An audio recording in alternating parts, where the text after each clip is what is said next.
my first semester was my first semester teaching, and then second semester I went on tour with Daniel, and we did all the Neverending White Lights stuff for that semester and the semester. Talk to me how that got started. That was I was playing in a band in London called Ice Water, and it was like my university band. We started off as like cover band, and then started writing originals and made a couple CDs. And Matt was the drummer, and then someone else was the drummer after Matt. But the bass player in that was playing bass with The Weeknd, and Jason Pierce was drumming in The Weeknd. And Jay was the guy that got in touch with Daniel. And then I think we just went down to Windsor.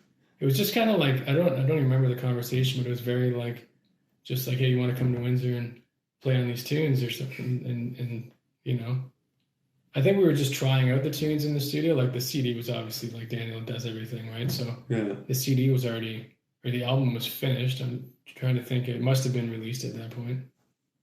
So it's really to put together like the touring act, right? Oh, right. Yeah. So then we just went down, and then that was it. I think we played shows. That was like maybe September, October, and we were doing shows in November, and then. Talk to me about your experience with Daniel, because like I love Daniel. I've got to become pretty good friends with him, but he's very particular. I think he'd be the first one to tell you that. He's really particular when it comes to music and with the musicians that he deals with. Well, yeah, I think he just holds himself to a very high standard, and I think the music that he puts out is at that high standard, so it makes sense, right? Was it intimidating? No, because Daniel's very. I find him easy to work with. Like we work together very well. We've worked together for years, so I don't think I wasn't intimidated. It was just like I think I just wanted to do a good job and like, you know, do the music justice when it came out live. Yeah. So and the only reason I asked that, and that's not putting anything on Daniel or you, it's just I know damn well, for me, like just knowing how intense he is about his music in a really good way. If it was up to me, where it was like, because as a musician, for me, I'm fine to dick around with my own stuff, but to try to pull off something at the level that he does with the accuracy and perfection that he sort of demands, I don't know that I'd be able to even sort of get through a practice session. I think I enjoyed that though, maybe coming from the classical world, because in the classical world you're going after the perfection, right? So you want to like nail everything. That like you don't want to fret buzz, you don't want to thing, you want nothing of that nature in your playing, because that's like really bad in the classical world, right? In the punk rock and roll world, not so bad, but I think Daniel's more in that classical sense that, you know, we're trying to, you know, really recreate the album live when we were working on stuff. So we would run stuff a lot just to get it right, and I was okay with that because it's very similar practice that I've been used to. What was the tour experience like?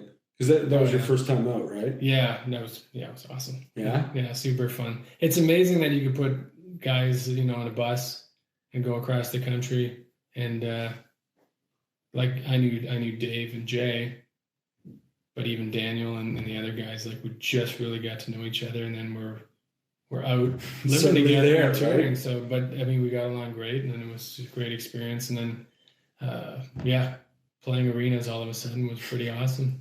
Yeah, it's kind of a giant rush. What were the sorts of venues you were playing before you jumped on that tour?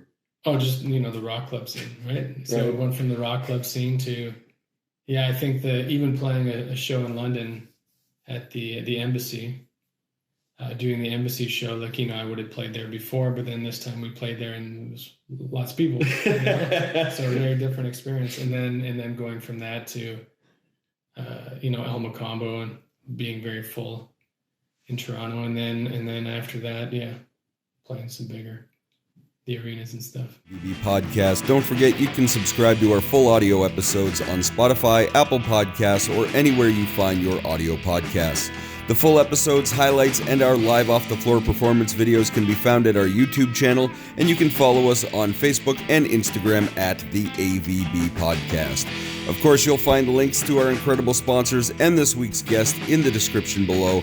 The AVB Podcast is part of the Border City Network. Find more great content at bordercitynetwork.com. See you next time, folks. Bye-bye.